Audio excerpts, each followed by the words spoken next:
Well, I want to welcome Dallas Jenkins to the God Size Story podcast and YouTube channel. Well, thanks, Dallas, so much for joining us in this conversation. Great. Thanks for having me on. We're very excited to talk about Dallas, about his career as a filmmaker and producer, and of course, more importantly, really the man behind The Chosen, the series, and which has become a huge success worldwide. So we're very excited about it. And of course, in the introduction of the podcast, I already did a little description and a little bio about Dallas. But I wanted to just remind everyone that he is the son of Jerry Jenkins, who is a beloved novelist, creator of the Left Behind series. So he grew up in a house where a lot of creative ideas were brewing. I actually interviewed him on the Teal Carpet release of season 3 of The Chosen, which I also shared that on my podcast. But I asked him, I said, how does it feel, the fact that your dad had created like the end of the story of the church age, and you are here now filming the beginning of the church age? It's such a cool story, like book ends in the same household, right? Absolutely. Yeah. So it's been really cool to see. yeah. Well, tell me a little bit how your dad's career as a novelist and his creativity, how did that influence your career as a movie producer? Well, I think obviously I inherited the desire to tell stories, and he was always a storyteller, and I was an avid reader growing up, and he's also a big movie buff. So I got introduced to feature films and TV at a young age. And so that for sure inspired me. But I think also the main thing that has influenced me is watching him experience the success of the Left Behind series, and how he experienced that and how it humbled him, and how it made him even more focused on the work and less about the success of it, just focus on making sure that he was always delivering something of high quality. He was very obsessive about working hard and learning and growing and getting better. And that, I think that was the biggest influence that it had on me, especially as now that we're seeing the success of The Chosen, in a similar way to Left Behind. I had a great example to follow in the footsteps of. Absolutely. So you're always reminding yourself that you have to not worry about the fame and the glory that is coming, which is natural whenever something is this successful, but rather just on the task that God has put before you. I love that. Beautiful. Right. Now, how did it all started? How did you get involved in filmmaking? Well, when I was growing up, I was actually really passionate about broadcasting and sports. Sports broadcasting was something that I got excited about. Being an athlete, I played all the sports, and then it was when I saw the movie One Flew Over the Cuckoo's Nest with Jack Nicholson back in. It was a movie from the 70s, but I saw it on TV when I was a freshman in high school, and that changed my life. I mean, that watching that movie and how it impacted me and emotionally inspired me, I thought, man, I would love to do that for others. I would love to make stuff that causes people to respond the way I did to this movie. And that's when I started thinking, what if we could tell stories that could impact people? And I also noticed that the stories that I was watching from the faith-based media were never as good or as interesting as the regular stuff. So I always thought, well, what if we could get better? What if we could tell stories in movies and TV shows that are as good as like One Flew Over the Cuckoo's Nest? And wouldn't that be something? So that's when it started. That's when I started watching and reading and studying and practicing much more. Was in high school. That's beautiful. And I have been interviewing a lot of filmmakers from the faith-based movies, the Kendrick brothers, different people that have been involved in the quality of the filmmaking on the faith-based industry has grown tremendously. And evidently The Chosen is a great example of that, of the rising of great quality, great casting, great production. That's really what has captured the audience in so many countries all over the world. And I was reading that as of December, you had 413 million people that were engaged with the Chosen series, which is just incredible, given that you just have about, I guess, 19, 20 episodes available right now. Just know Yeah. it. So yeah, right now we've done the first 6 episodes of season 3. Episodes 7 and 8 are coming out to theaters and streaming here soon. So that's there's been 22 episodes that have been seen, and with 2 more on the way, and then 4 more seasons after this. So are you still recording season 3? No. We've filmed that. We're now just finishing it up, try to get it done in time for the theatrical release. Yeah, so I know that I've read that your goal is to reach many more people by the end of season 7, right? The plan is to go to season 7. Is that correct? Yeah, 7 seasons. Yep. 7 seasons. So I understand that your goal is it's pretty bold, both in languages translated and in viewership. Can you share with us so that we can be praying for you too?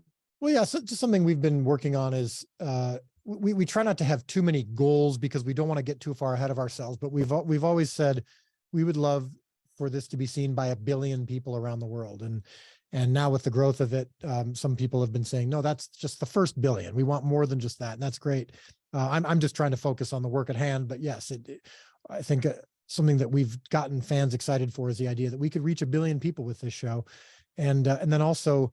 With our new partnership with the Come and See Foundation, which has come in, and their desire and their mission is to further our mission. They're intending to translate this into over 600 languages. It's already in every country in the world through the Chosen app, but getting it translated so that people who don't speak English or people who struggle to read or whatever can get it dubbed and translated into their language. That's wonderful. Dallas, before ascending to heaven, Jesus gave his disciples the Great Commission, which, of course, it's our Great Commission as believers, right? How do you feel like the Chosen is playing out as another layer of the Great Commission of Christ? Well, what I hear from people all over the world is I am reading my Bible more than ever. I am back in church. I feel like my relationship with Jesus has come alive even more than it was. And I think what is exciting about that for me is, well, I'm just trying to make a show. I'm just trying to make a good show. And a great outcome of that show is for you to know and love Jesus more, whether you're a believer or not.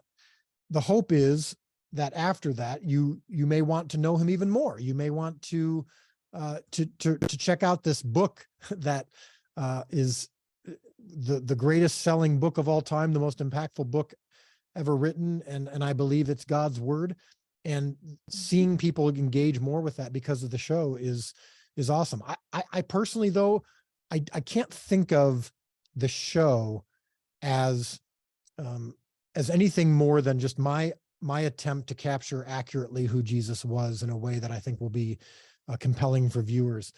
I think the Great Commission still remains our individual call. Absolutely. I think Jesus is still telling us to do that. And if the show ends up doing that, that's great, but that's still not, I think that's a big responsibility to put on a TV show. Absolutely. I think a TV show is designed to be seen and to be engaged with, and what God does with that and what you do with that. And if it's a tool in the toolbox for people to share more. And if it's easier for people to understand who Jesus was because of it, that's awesome. But my primary goal when I'm writing and directing the show is to just try to make the show as good as possible. That's hard enough as it is. So I think we're all still called to do what Jesus asked us to do.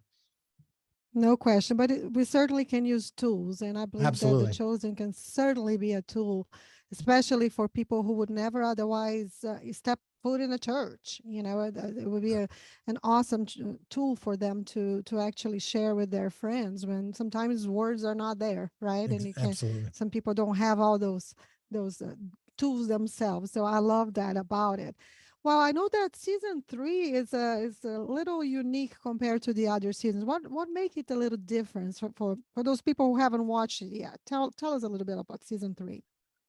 Well, season 3, I think still is the vision and the voice of the Chosen very much, but with season 3, we go a little, I don't know, it's a little harder. It's a little darker in a lot of spots. The theme of the season is Jesus saying, "Come to me, you who are weary and heavy laden, and I will give you rest." And that's a well-known quote from Jesus in the Gospels.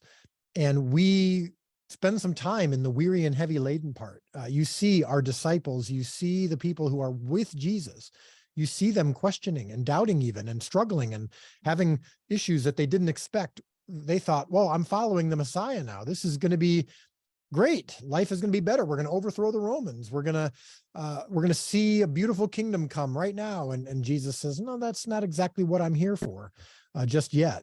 And so we see them wrestle with that. And I think this season, more than any season we've done, is the most relatable to the viewer. I think the viewer can go, yeah, I asked those questions. Yes, I have those struggles.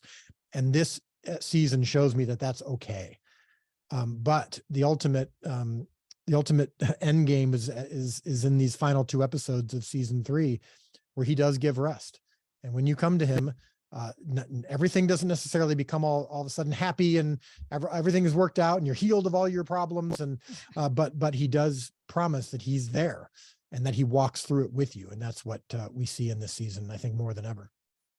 Yeah, it is very relatable. And you actually also put a spotlight on marriage even, right? That Yeah. with the story of Simon and Eden, right? You have, so tell me a little bit about that. How is that being received by the audience? Yeah, it's been great. I mean, I remember even in season 1, when we would show Simon and Eden at home, it was unique for a Bible story. It's a Bible project. You rarely see marriage portrayed in a Bible project, and certainly not the nuances of it and the arguments and the. In this season, we explore a lot more of that. We take our time with it. We show all aspects of marriage. Even intimacy, physical intimacy. We don't obviously show details, but we show how that is an important part of marriage. We show the desire to raise children. We show arguments. We show resentment. We show communication, good and bad. And so there's been a lot of scenes in season 3 where married couples are watching going, oh my gosh, it's like you had a recorder in my home. And I think it's very encouraging for people to go, okay, even 2,000 years ago, they were human beings just like we are. They're not just stained glass windows, and they had the same issues and questions and struggles and problems that we do today. And maybe the answers can be the same as well. Absolutely. I love it. I think that one of the things that makes this season, or not the season, but the series in general, so successful is just the fact that you portray Jesus, the disciples, like men and women that they were, just humans with all the struggles, with all the questioning, with everything. And we as believers, we can relate. We're like, well, you know what? They struggled, I struggle. Which we know that that's really, the Bible is full of examples of people that struggle and fell and made mistakes and their redemption and all of that. So I love that. And one of the characters that you introduced on season 3 is Judas, right? So tell me, how challenging was it to write the Judas character? Yeah, it's been one of the things we were most dreading when we were writing the first couple seasons. And it is how do we introduce a character who the moment he's introduced, everyone knows the end of his story. It's hard, typically in a show or a movie where there's a bad guy or someone who is, especially someone who's going to betray your main character, you don't want people to know. You want it to be a surprise. Well, there's no way around this. There's nothing we can do to make people surprised when Judas betrays Jesus. Everyone knows it. So how do we create a character that's actually compelling, interesting, part of the group, and hopefully someone you can actually like, maybe someone you can forget for a bit of time of what he does. But we just knew that was the challenge of writing a 3-dimensional character that isn't just a villain from the moment we see him, and also knowing and trying to write for what could have been the steps to get him to the big decision that he made that was so devastating. So we introduced him at the very, very end of season 2. And this season we explore even more, and in future seasons we explore even more who he was. And hopefully, like with all our other characters, you can maybe identify with him. And hopefully it can be a cautionary tale. But yeah, that's been for sure a challenge when the audience knows exactly where this character is going from moment one, and that's all they're thinking about whenever they see him. You're already like, I don't like him. I don't. He hasn't even opened his The mouth problem, yet. yeah, but the good news is we're seeing so many fans going, "Oh my gosh, I like Judas. I don't want to like Yes. Judas." So I think we're doing our job so far. Yeah, I mean, I mean, he was one of the chosen, man, Of course, of he did Jesus. So miracles. He followed he, Jesus. ex, He was an ex, apostle. He was a faithful follower. ex, exactly. So I love it that you portrayed him how I believe that he really was. I mean, there wasn't, at the end, we know the end of the story, but there had to be qualities that made Jesus choose him as one of the 12, evidently. So, um, some of the actors of this project, they were not very known, before the chosen, and now they're getting all kinds of notoriety, and I think it's so incredible. One of the things I love is how much room you give for the female characters, especially Mary and Magdalene. So tell me about the progression of especially her role, Mary Magdalene, on this particular season. Well, the first two seasons, Mary Magdalene was someone who was always going up and down emotionally. Season one, you see her as demon oppressed, and then she follows Jesus and is changed radically. And then season two, she has a relapse. And so, I mean, we just take the actress Liz Tabish, and it's like we're just brutalizing her all the time. This season wasn't quite as much that. It was, she didn't have to cry so much. She didn't have to be so tough. But one of the things we did this season with the women is we started to give them some of the same issues the guys have. We start showing them bickering just like the guys do. I think sometimes you can introduce female characters, and especially in a Bible project where women haven't been given as much time in the past, and we're giving them more time. Well, the temptation can be to make them saints. Just they solve all the problems, and we want to portray women as the end all be all. Well, they had issues too. We want to make them three-dimensional just like the guys. And so that's some of the things that we explore this year, is when the women start to experience their own issues with each other and with the team, and dealing with the fact that that just because they're women doesn't mean they're the same. And so exploring the nuances of that has been really cool for season 3. Yeah, we love it. We girls, we love it how you portrayed them, and how I just see the way that she acts with Jesus, and like I can only imagine being a woman at the time in that culture with all the irrelevance, right, to the Right. woman role. That really, I mean, they were Right. just to be mothers, and then all of a sudden here comes the Messiah, and he sees them, right. He is like Right. Elroy, the one who sees them, Yeah. and I love it so much how he portrayed that. It's beautifully done.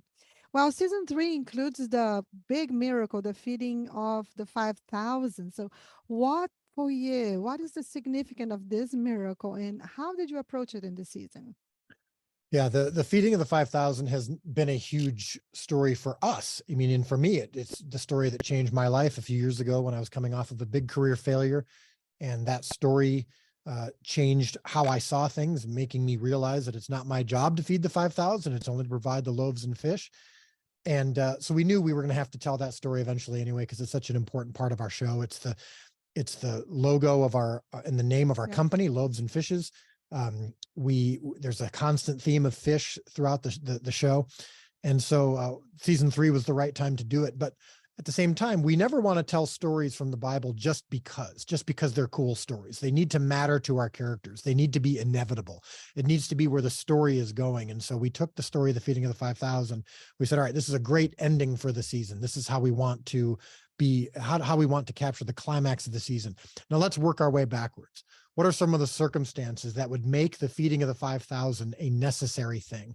What would make it an important part of the story? And how does it matter to our main characters? And so by the time we're approaching episodes 7 and 8, which are going to be in theaters because they're so big, we were like, all right, we need to know, how does this impact Simon? How does this impact Matthew? How does this impact John? How does this impact Jesus?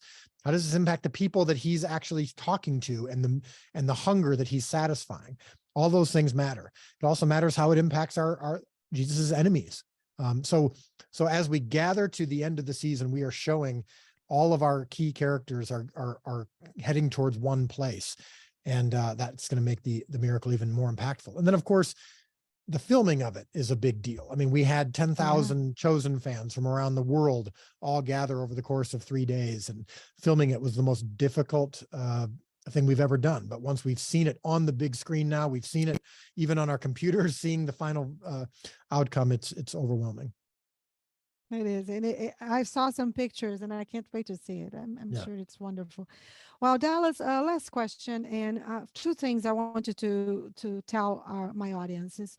Number one, we know that The Chosen is the number one crowd-funded show that's ever existed. It's incredible. Can you tell people how they can participate in continuing this wonderful, wonderful project? And the other thing is, I want you to tell us about this surprise for the last two episodes of the season too that I heard about. Just tell us, yeah, tell us all about that, and Well, I can't so tell that you we all can about the finish. surprise. Otherwise it's not a Of course. surprise. There's just a twist in these final two episodes because we're hoping that when people see it on the big screen, they don't spoil it for everyone else. That's about all I can say at this point. But the we aren't a big platform. We're not a big streamer. We're not a big broadcaster or studio. And so this season one of the show was crowdfunded. Yes, it broke the all-time crowdfunding record. We generated over $10 million from over 15,000 people. But then, of course, it has to keep going. And we decided to make the show free back when the pandemic hit. And we realized making it free is the only way we're going to reach 1 billion people. Now, the problem with that is that obviously most of the people, in fact, over 95% of the people who see The Chosen don't pay for it. So that leaves the rest of us, the less than 5%, with the task of, if you want to see this show keep going, if you want 7 seasons of this show, someone's going to have to choose to pay for it. Now, the good news is we have finally partnered with a nonprofit so that if you do decide to give to the show, it's now a donation. It wasn't always. It used to just be an optional payment. Well, now it can be tax deductible. Now it can be a way for you to keep the show free and a way for us to keep going and making future episodes and seasons. So through the Chosen app, it's a new Chosen app. You have to look for it and look up an app called The Chosen. It's on your streaming devices or your mobile. And there's an opportunity there. You can choose to donate. Or you can just go to, and I know I don't like giving out websites just because people don't remember them anyway. What I'll do, Dallas, is I'll put all of that information on my show notes, to ensure that people have the links to everything. And it's a wonderful way that you the chosen fans, you can go and give and ensure that the season continues and the 7 seasons are finished and sent to the whole world to see, which is what we know is going to happen. So this is wonderful. Well, thank you so much, Dallas, for your time. Thank you for taking the time to talk to us. And I'll send all kinds of information on my show notes so that people know how to watch it. But the surprise that I was going to talk about is really not a surprise anymore. Is actually that the 2 last seasons are going to be in theaters, right?